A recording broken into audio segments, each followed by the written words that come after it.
Welcome to Healthy Living, Healthy Planet Radio, sponsored by EarthX, the world's largest environmental experience, and also sponsored by Natural Awakenings magazine.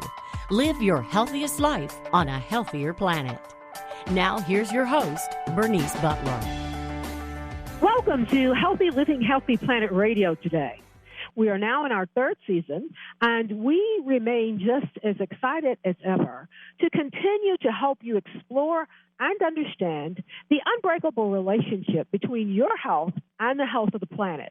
Here we look at the hottest topics related to our environment and its sustainability and how they affect your health and wellness.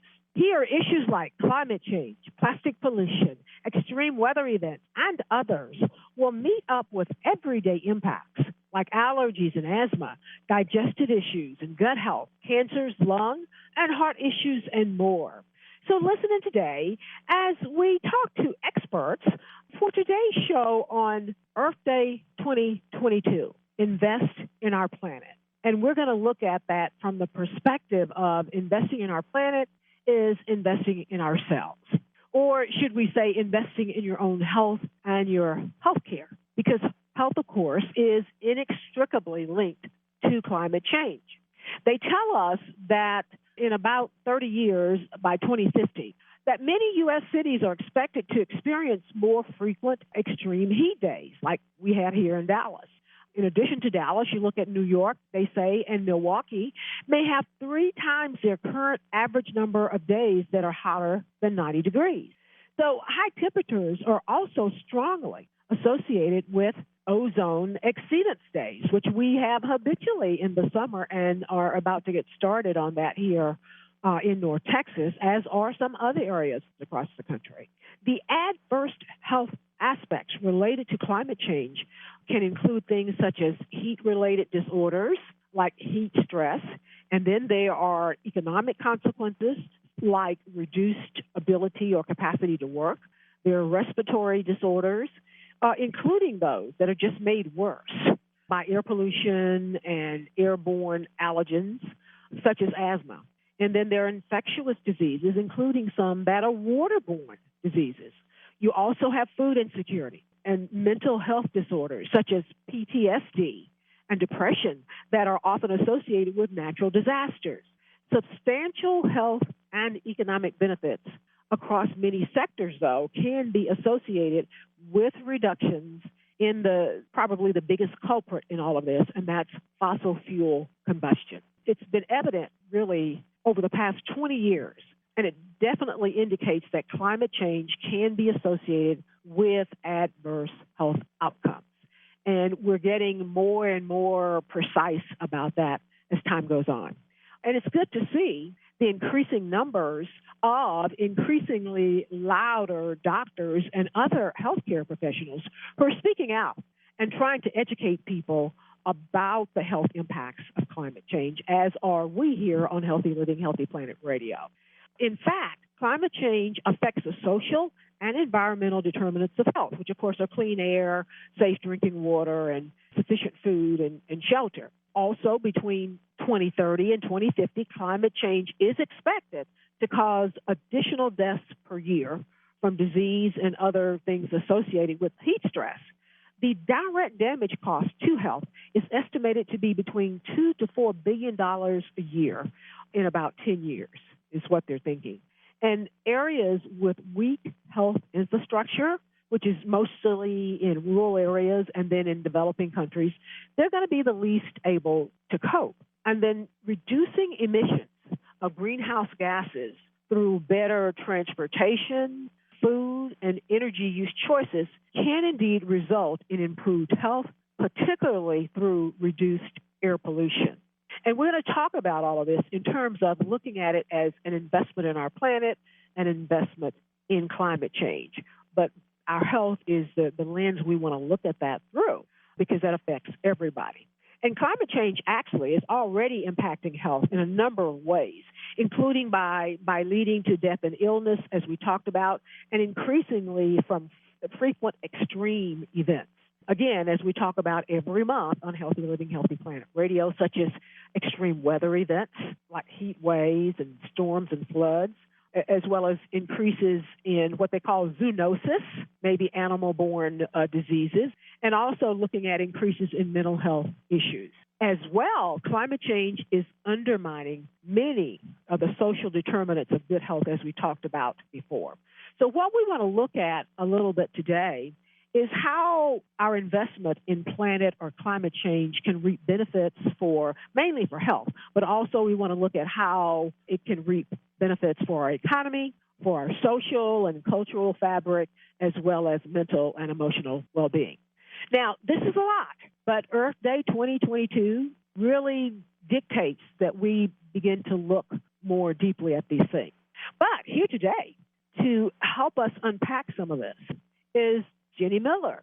And Jeni is Executive Director of the Global Climate and Health Alliance. Now, the Global Climate and Health Alliance is a non-governmental organization, or NGO, and we've been talking with a few of those this month around the whole Earth Day 2022 theme of Invest in Our Planet. So they are an NGO, and they actually are an alliance of other health NGOs, as well as health professional organizations and health and environment alliances from around the world. And they all are united by a shared vision of a world where health impacts of climate change are kept to a minimum and where the health benefits of climate change mitigation and solutions are maximized.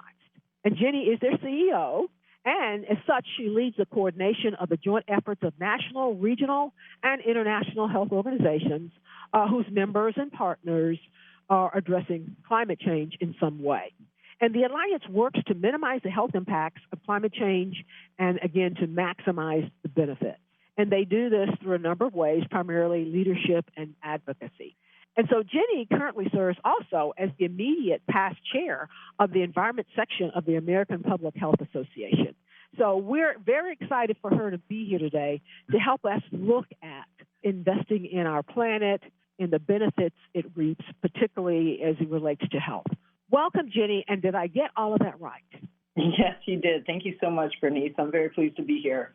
So, Jeni, though, let's start out by you telling us more about the Global Climate and Health Alliance. What was the impetus for getting it started?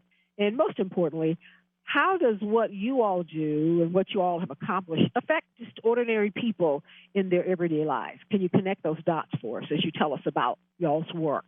Yeah, absolutely. And actually, before I talk about the organization, I'm going to just talk for a minute about how I got into working on climate change, because that is part of how those dots connect. So in my very first job in public health, so my professional home base is the American Public Health Association. I have worked in public health all of my professional career. My very first job, I was working on children's asthma in California. And we were especially looking at kids who are in the emergency room over and over and over again because their asthma is out of control, and trying to figure out like what's going on here with these kids. Their parents have them taking the right medications and doing everything they can. Why are they in the emergency room? And part of the project I was involved looking at where do they live, where do they go to school, how do they get to school. And we were finding that in many cases, the kids that are coming into the emergency room and again with out-of-control asthma are living next to or near a freeway that has trucking traffic going by, so they're breathing diesel emissions, or they're living not too far from an oil refinery, so they're breathing the emissions from that kind of process. So around the same time that I was working on that, California introduced its first major climate change legislation. And some of the things that legislation started to require was moving away from or reducing the emissions from diesel trucks, moving away from fossil fuels, making our cities more walkable so there's less driving that has to happen and less emissions from cars and other kinds of vehicles. And it's kind of in that moment when the light bulb went off for me. And I said, oh, my God, the things that we need to do to tackle climate change are the same things that we've been calling for in order to protect these kids' health. And then I got more and more into looking into climate change, and I realized, it also is going to bring its own set of massive impacts on health if we don't get out in front of it, if we don't respond to it appropriately. So that's how I got into the field, and how that connects to what the Global Climate and Health Alliance does is that our organization is about the health community bringing its voice to make the case for climate action. So I'm not the only health professional that has had that aha moment. Health professionals are seeing in their clinics, in their hospitals, and in the communities they're working with these impacts from air pollution and these impacts from climate change. You guys are really on the leading edge of that. You knew it before the rest of us. So I want to continue that story because it really is insightful to us. We'll be right back on the other side with Dr. Jeni Miller with the Global Climate and Health Alliance. We want to give a shout out now to our sponsors. That is Natural Awakenings, Dallas-Fort Worth Magazine, the Green, Healthy, and Sustainable Living Authority for the DFW Metroplex and North Texas communities. Print issues of Natural Awakenings can be found in all Whole Foods markets, natural grocers, Central Market, sunflower shops, and many, many other locations, as well as online free for download at nadallas.com. Our other sponsor is North Haven Gardens, serving the Metroplex since 1951, the most respected horticultural establishment in North Texas, offering gardening and plant education, concierge services, DIY classes, gifts, and more. Check them out at nhg.com. And our other sponsor is Lynn Dental Care, practicing dentistry for over 38 years with a holistic approach, none mercury, looking at the whole body. Specializing in periodontics, Dr. Lynn is board certified by the International Academy of Oral Medicine and Toxicology. Check them out at lyndentalcare.com.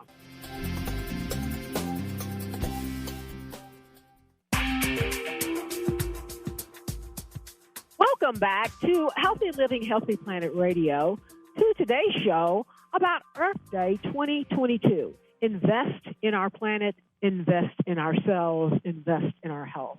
And we are back with Dr. Jeni Miller, and she is with the Global Climate and Health Alliance, and she really is making us smarter, helping us to understand some of these issues at a global level. And she's really been doing that, starting with telling us her story. So, Jeni, you were telling us how, as a health practicing physician, you found the commonality with all of the kids who were coming into you with these respiratory issues, and that kind of started your footsteps or started your journey. So just a quick correction, I'm not actually a physician, I'm not an MD, I'm a PhD, and my focus is public health. But to go on from there, the Global Climate and Health Alliance was formed because health organizations and health professionals around the world had started to see the implications of climate change for health. And in fact, the World Health Organization declared climate change the greatest threat to health of the 21st century. And a number of medical journals and medical associations around the world have declared climate change a health crisis, or in some cases, a health emergency. And it's because these organizations were starting to see this, but thinking about health in connection with climate change wasn't happening yet. That connection was not yet being made. And so the Global Climate and Health Alliance was created because we felt like the health community has to step up and help people make that connection, help people realize that this climate crisis, it's affecting people, it's affecting people's health. So, back, and I apologize for that, but when you were back and seeing the children, that was part of like your public health on the ground work.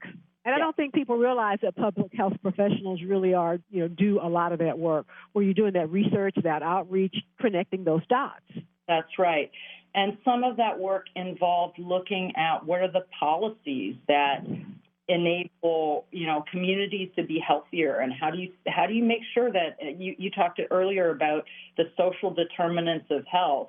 How do you make sure that a community really is a healthy place for children to grow up, where they can breathe clean air, where they can have access to healthy foods, where they can get the physical activity that they need by walking to school and walking to the corner store? All of those things are really important for people's day-to-day healthy lives, those are all also things that are connected to what's driving climate change, whether that's burning fossil fuels or some aspects of our food systems, making sure that when people get around, they're not having to drive absolutely everywhere. All of those are intersections between people's day-to-day healthy lives and the things that are causing climate change, or in some cases, the things that are being impacted by climate change. Now, talking a little bit more about what you all do, can you help us understand that so people can understand how what you do impacts them or their lives? Yeah. Well, one of the things that we do is we help more people in the health community, doctors, nurses, public health professionals, understand the climate connection and understand the importance of how they're speaking up about it, learning about it, and then speaking up about it can make sure that our decision makers are making the decisions that will protect people's health. So we help the health community be a strong voice on that issue. We also directly try to influence policymaking ourselves. We work at the global level in some of the international arenas where those decisions are getting made. So the UNFCCC, which is the United Nations body that works on climate change, we go to those meetings, we bring the health voice, and we try to make sure that the health voice is there advocating for people as decision makers, as negotiators are making those decisions. But then in countries around the world, we have members and partners that are doing the very same thing in their Congresses, in their parliament, at their state legislatures, trying to make sure that the decisions that our leaders make really are putting us on a path to a healthy future rather than a future that's dominated by the climate crisis. Can you talk to us about the impacts that you all are making and your accomplishments? I see it has to be critically and vitally important for the healthcare voice to be there. Because like I said earlier, you guys are on the leading edge. You see it before we know it. I mean, there was a healthcare professional at some point in the early days that saw and started the COVID ball rolling. So it's vital. So I think you at those tables is vital too. But talk to us about some accomplishments or impacts of what you've done that you've been able to see. Well, let me give you a couple of examples from a couple of our member organizations or partner organizations, folks in the health community. So one of the most dramatic is in Canada. There was an emergency room doctor in the province of Alberta, Canada, which is a oil-producing province. He took it on as his personal kind of voluntary mission to begin to move Alberta to phasing out coal power generation. So there were coal power plants in the province. He knew that the pollution from those power plants was impacting his patients that he was seeing every day, and he worked to have that province commit to phasing out coal power. Similarly, other doctors in Ontario, Canada, took up the same cause and got coal power phased out in Ontario. And then because of those successes, Canada as a whole made a commitment to phasing out coal power. They made the case because they were seeing, patients coming in, as I was talking about earlier, with asthma exacerbations and other kinds of impacts from air pollution. And indeed, once those coal power plants were phased out, they saw significant improvements in people's health. Here in the United States, the American Lung Association has been a huge champion, talking about air pollution, year after year, and making that connection with climate change. They were here with us on the last show, telling us about the newly released 2022 State of the Air report. So, yeah. They do fantastic work. Now, here in our country, do you see doctors making the inroads that they're making in other places? Or can you point us to some things we now may do that are as a result of some of the work that healthcare professionals in other areas have been able to push through in order to invest in our environment or invest in our planet and climate change? There's some fantastic folks doing work here in the United States. One of the wonderful organizations is actually a member of the Global Climate and Health Alliance, and that's the Medical Society Consortium on Climate and Health.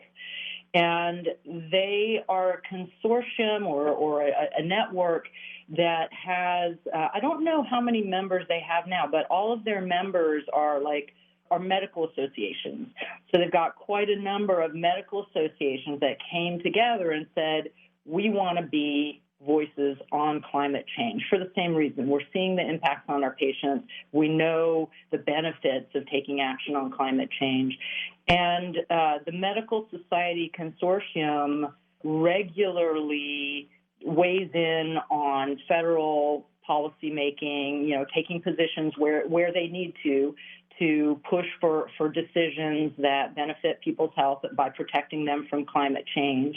They also have groups that have formed in various states. I believe it's the Virginia Clinicians for Climate and Health, and there are other groups in other states that have formed where doctors are really coming together, doctors and other health professionals are coming together to work at the state level to have similar kinds of influence. And then they do a tremendous amount of awareness raising with the public as well. Let me ask you this, and we just have a couple of minutes to go before we go to break. Has all of that, enlightenment and hopefully commitment to illuminating the connection and the nexus of climate change and health and the health crisis of climate change, has any of that trickled down into certification or anything like that for health professionals, or to affect hospitals that the places that they work? Great question. So those are two different questions, and there are different answers for the two questions. So I'll take the second one first. Thinking about what hospitals and hospital systems are doing, again, there is some really fantastic, exciting work happening. Another member of the Global Climate and Health Alliance, Healthcare Without Harm, has been working on the issue of transforming hospitals and healthcare systems to be greener, more sustainable, and more resilient in the face of climate change, and weaving those together. And so they've been working in the U.S. for a long time, and as well as internationally. And actually, just last year, as part of the UN negotiations, there was a new initiative launched where I think it's now 57 countries around the world have committed to investing in making their health systems resilient and low carbon. Indeed. Thank you, Jeni. We'll be right back on the other side of the break with Dr. Jeni Miller, Executive Director of the Global Climate and Health Alliance. Thank you so much. We'll be right back.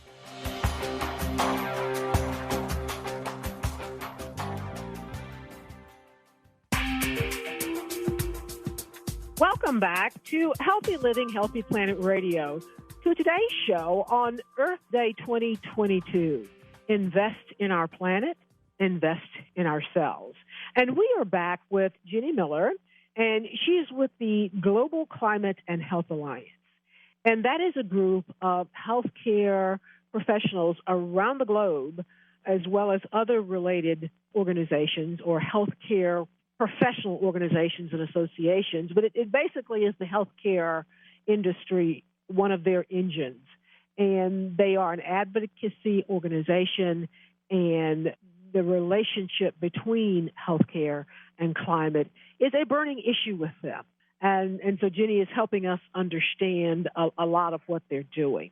So again, thank you. Now, my pleasure. Before we left for the break, you were telling us a little bit about, what I call trickle down of a lot of the work at this level. Is that trickling down to daily practices into the hospitals that these healthcare professionals work in? Yeah, absolutely. And there are a lot of things happening in health systems, hospitals, clinics in the U.S. and around the world. There are a lot of ways that medical and health professionals can reduce the medical community's carbon footprint, which internationally I believe is responsible for about 4.9% of greenhouse gas emissions, so actually can make a difference.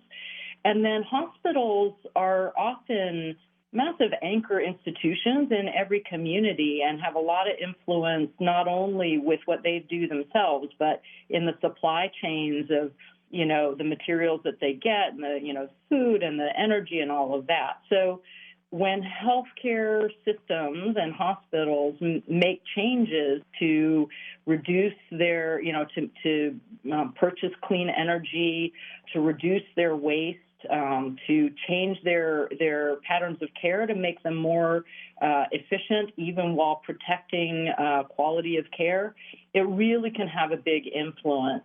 The other thing I'll say is that health professionals have to learn about what those health impacts of climate change are going to be so that they're ready to recognize when a patient is coming in with this rather than that, recognize that it might be heat stroke because there's been a heat wave, and this is, recognizing the patterns of heat stroke, or recognizing that if there's a wildfire and people are breathing more wildfire smoke, they're likely to see people coming in with respiratory or cardiovascular issues. So health professionals really need to be prepared in the day-to-day for some of these things that we're going to be seeing. Is that some of the things that you all do? Because what you just said really strikes a note with me, is being able to help all of us. That's how it affects all of us in our everyday lives, is that if you're going to the doctor and the doctor is seeing other people with this issue, they don't have to go through 200 people to realize we got a problem and then go figure out what it is. Who's doing that work? Yeah, there are a lot of organizations and a lot of people working on this issue and that have recognized we need to build understanding of climate change and its impacts into the medical curriculum, into the nursing curriculum, into the public health curriculum, and really prepare health professionals. There are folks who have been designing ways to do those curricula changes. We're working with the World Health Organization to push for and encourage deans of medical schools and other, educational facilities to introduce that into the curriculum. So we're collaborating with a number of folks that have been working on this. We're not there yet. At this point, climate change is not routinely part of these training programs. So health professionals are having to kind of learn it afterwards or figure it out on their own. And we need to really have it be a routine part of what people learn so that they're prepared, so that they're ready. Again, the more prepared they are, or at least have heard of it or have information on it, then the better off we, ordinary people in our everyday lives, are. You don't have to have as many lives lost like before you discover it's COVID or whatever the next one's going to be. And if I may, kind of from the perspective of my own field, which is public health, part of our role is helping community members themselves, the people who live in a city or in a community, also be more informed and more aware. And therefore, we know that helps people be more resilient. If they know what can happen during a heat wave or what can happen and have some plans themselves in place and know their neighbors and know that they can, and are ready to kind of help out their neighbors, that makes a huge difference in people being able to weather some of these, literally weather some of these weather impacts in a way that, keeps them healthier, keeps them safer. So that resilience is really important, and that's some of what everyone can learn, but oftentimes needs help from public health professionals to kind of give them the information that they need to be ready and prepared and more resilient. Again, that's part of our purpose, too, here at Healthy Living, Healthy Planet Radio, is to try to get ordinary people in everyday lives to understand what some of them think are called big, far-away things, because they let them see first they're not big and far away. Well, they are big, but they're not far away. They are here, and here's connecting the dots of how they affect you and why they affect you. So thank you so much for helping us understand that, Jeni. I want to talk a little bit, though, now, Jeni, about, I guess, economics. How has some of this investment in our planet and climate change, how can it affect our economy and our individual pocketbooks? And we're talking healthcare related. People, everybody knows healthcare is expensive and ballooning, but how is that interrelated with climate change? Or connect those dots. I think one of the places we need to start on that question is recognizing what the impacts of climate change are already costing us. And I just want to point out that last year, research was done that found that the health costs from climate change and fossil fuel pollution in the U.S. Are over $820 billion a year. So that's what we're already paying or losing because of the impacts of climate change and fossil fuel pollution. So addressing those issues, already out of the gate, if we start to address those issues, we will reduce that cost.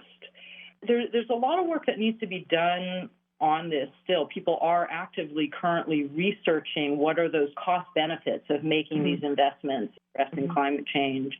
Some of the things that we know are that if we did everything we needed to limit climate change to the levels that were agreed to under the Paris Agreement, that the health cost savings from reduced air pollution would more than pay for what it takes to take that climate action if we took that climate action worldwide.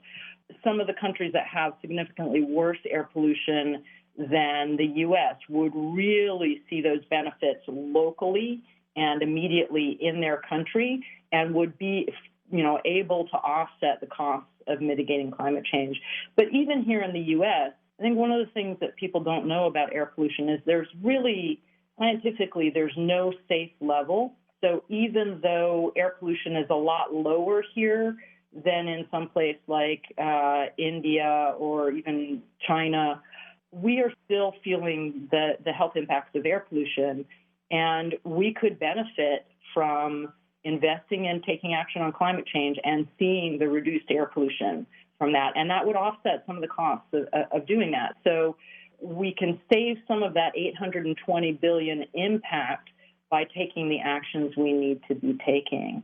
Another point something that I'll point out is there was another study that looked again at what would happen for people's health if we did all the things that we needed to do to limit global warming.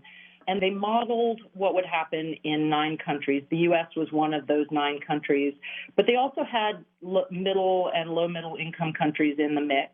And in those countries, per year, 1.5 million deaths from air pollution would be prevented. 6 million deaths per year would be prevented from moving to healthier, more sustainable diets. And 2 million deaths per year would be prevented from having transportation systems that include walking and cycling and public transportation and safer ways to get around that don't emit pollution from so many vehicles. So that's in just 9 countries. Every single country, whether high or middle or low and middle income, saw those benefits. And again, if we make those investments, we see those benefits right here in the United States. The investments we make, like climate change is a big issue that affects the globe. So it's hard to sometimes feel like, well, if we make a change, does it benefit us directly? The reality is those health benefits would happen very quickly, and we would see them here locally right at home. Indeed, and we're going to go to break.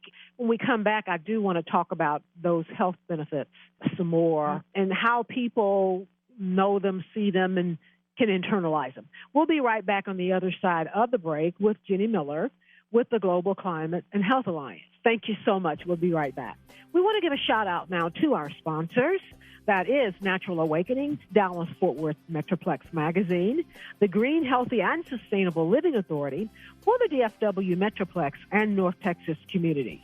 Print issues of Natural Awakenings can be found in all Whole Foods markets, natural grocers, Central Markets, Sunflower Shops, and many, many other locations, as well as available free for download online at nadallas.com.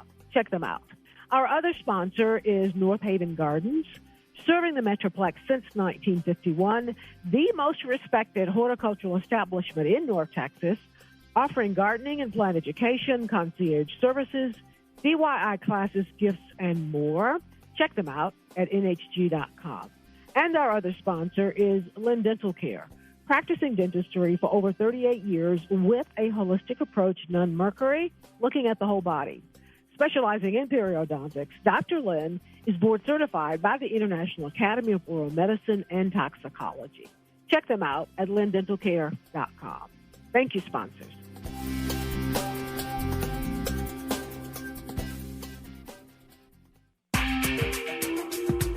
Welcome back to Healthy Living, Healthy Planet Radio.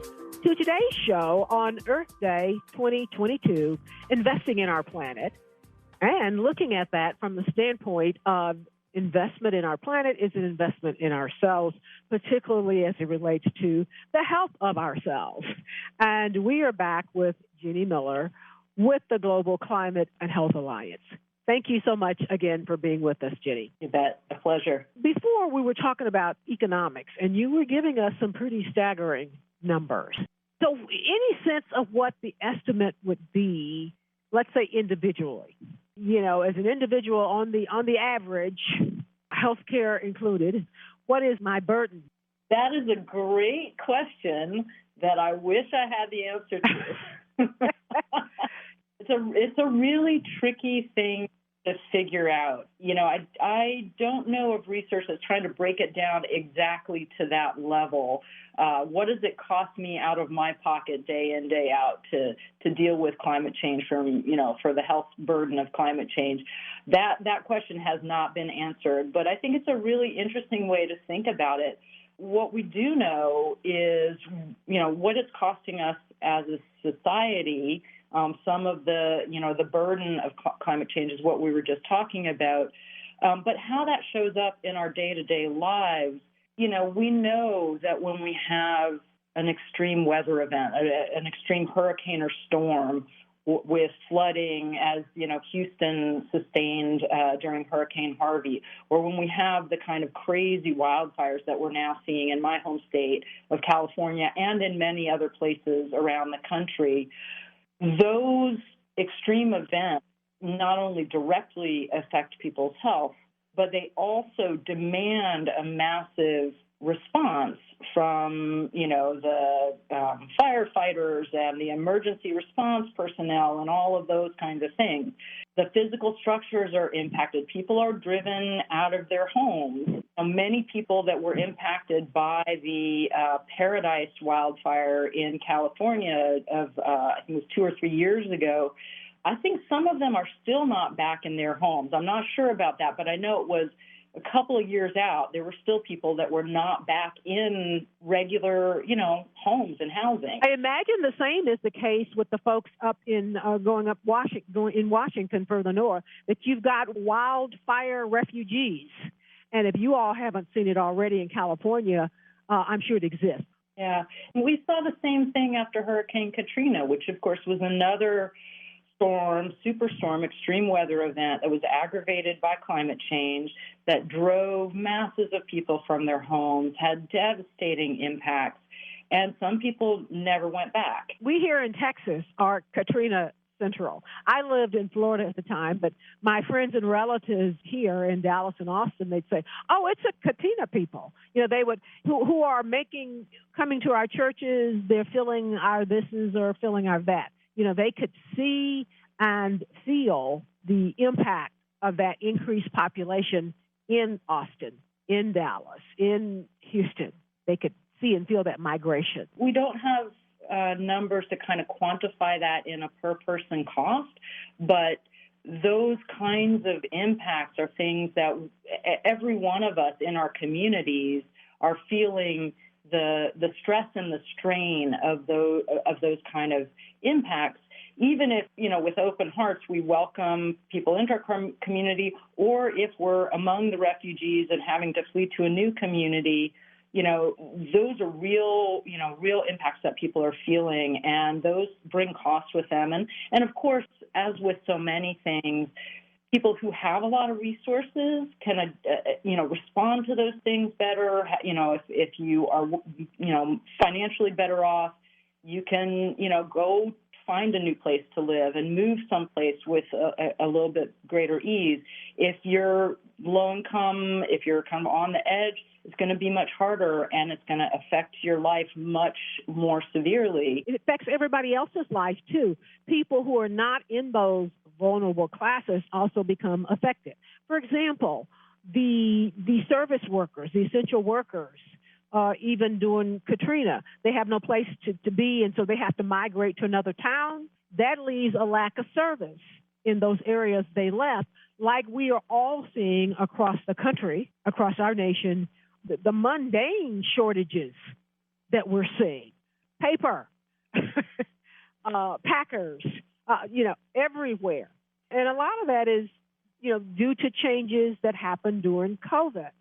And while those who were not the vulnerable groups may not have been as affected, they still are nevertheless affected. And that's one of the points we're trying to make sure that we make so that people can see why they should care, even though they are not in that vulnerable class. Because typically, like, why should we care? It affects us all. With climate change, everybody will feel the effects in one way or another. There is no question about that.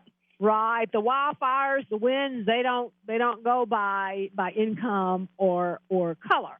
Now, those classes of people who are in the way of it are going to have a harder time recouping, if ever.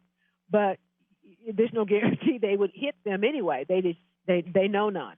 So these things, natural disasters, are increasingly affecting everybody in varying and different ways. So, and healthcare and costs go along with all of that.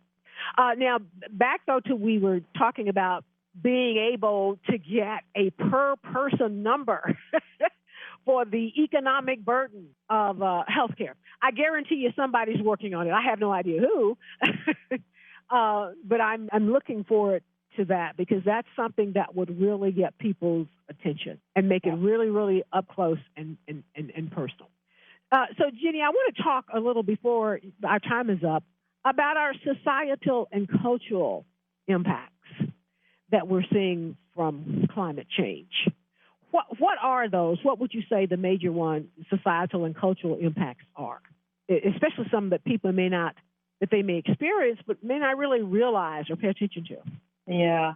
I mean, I think something that's increasingly is still not as recognized as it should be, but is increasingly becoming apparent is that climate change has significant mental health impacts.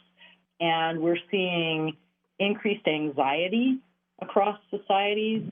We're seeing folks that go through these kind of extreme weather events or extreme fires or things like that, turning up with PTSD, post-traumatic stress from living through those kinds of events.